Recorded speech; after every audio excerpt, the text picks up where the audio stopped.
So one of the hardest parts about getting better at the game of chess is learning what to do in the middle game. So what I did is I'm going through this book, How to Improve Your Chess Pattern Recognition, that helps you identify key moves and motifs in the middle game. And today we're going over one of the weirdest key moves that you will see probably in the first part of this whole book, and that's getting your knight over on a5. The reason it's so weird is because everyone knows the adage, the knight on the rim is dim, and it's not a very strong knight. So what we need to do is figure out what makes this knight so powerful and look at some examples from Grandmaster games to help you better understand how to use this piece in your own middle game strategy. So in our first game here, we're looking at a game between the Grandmasters Wang versus Magnus Carlsen in a game that ended up being a draw. We start here with Wang with the white pieces, Magnus Carlsen with the black, and we get a queen trade, which prompts the knight over here on a5. Nothing too special about this yet as we get into the position. Bishop comes over here on a6, and Wang comes over here to g5 attacking this knight, rook to f8 to defend it, and the rook comes here to d1, just activating his rooks.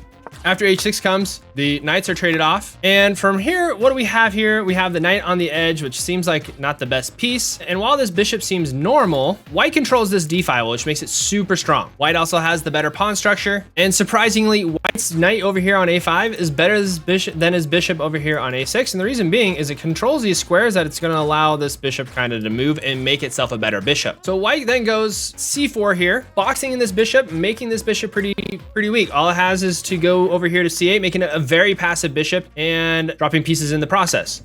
What black does is it goes king to f8 here. White gets its rook over here, attacking this bishop, forcing it to move, which it then moves here, prompting the trade here. But this knight is so powerful that the engine does not want that at all. The engine thinks that white's knight here is just way too powerful just because it's controlling these two vital squares in black's position. And so after rook e to d1, doubling up on the file, looking to get a strong attack on this king, he has to move to e8 or else it's going to be checkmate. However, white does remove this knight over here on c6, which trades it off and removes its winning position that black is able to take advantage of and draw at this point. So after the rook comes over here, b3 happens, they push on a5, and white is not able to stop the attack on the queen side of black. And what happens is it's a draw. So what your knight should have done is it should have appreciated its knight over here on a5 and all of these pieces that it could control. So that's like a hard example of why that a5 knight is so strong. We're gonna look at a second example here that I think highlights the strength of this knight. It's white's turn to move, and he goes a5 here, attacking this bishop.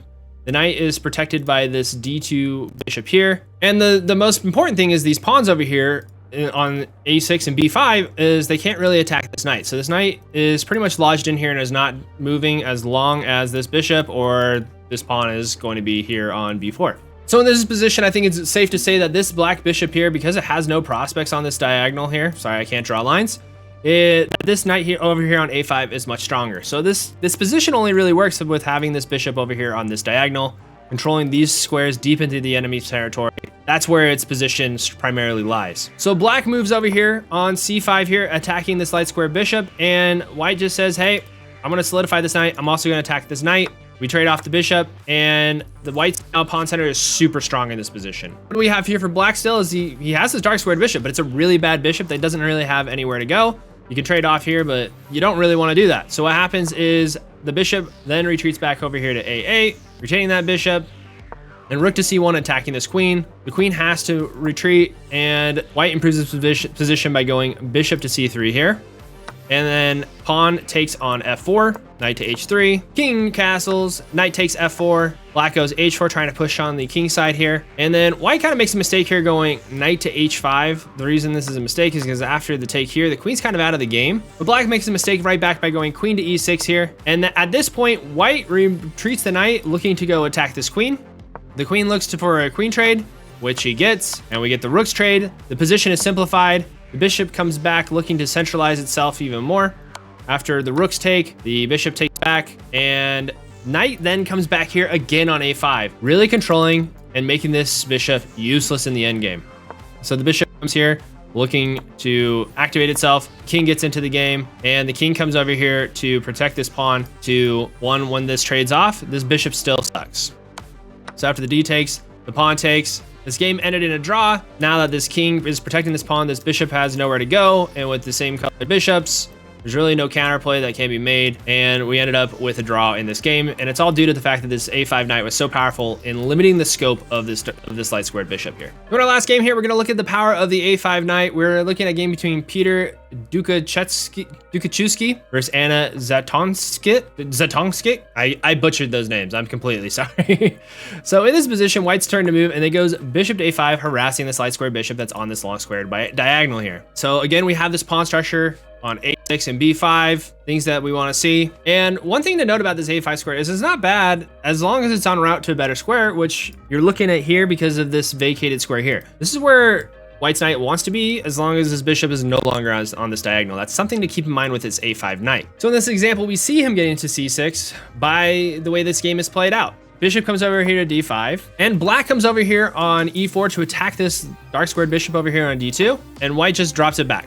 No big deal. Now this knight it's centralized, but it's easy to kick out because of this f3 move. Where is this knight going to go other than here and here? And it's not going to be very active. White brings his knight over here to d4, attacking this light squared bishop, which will help get this knight over here on c6. The rooks come over here, preventing that move. And so white decides that they're going to attack this bishop with the rook. After the knight moves over here to b6, protecting this even more. White just casually improves with the bishop, coming over to d3, attacking this knight on e4. The bishop comes over here to e5, and that's really a mistake because you have white goes f3 here. The knight has to come back, and then you push up to e4, attacking this bishop and the pawn. The pawn has to take. You take with the pawn here, attacking the bishop even further. And after the knight takes here, he seems like he's up a pawn because it looks like you're down at the exchange. But what happens is after black takes here on e4, white has the nice tactical c6 check with the knight. After the bishop takes, you throw in the intermediate check with the bishop, attacking this king. And after defending with this bishop, the rook takes, now attacking this bishop. After the take, you get the knight on this square, and you're going to be sitting pretty at this point forward.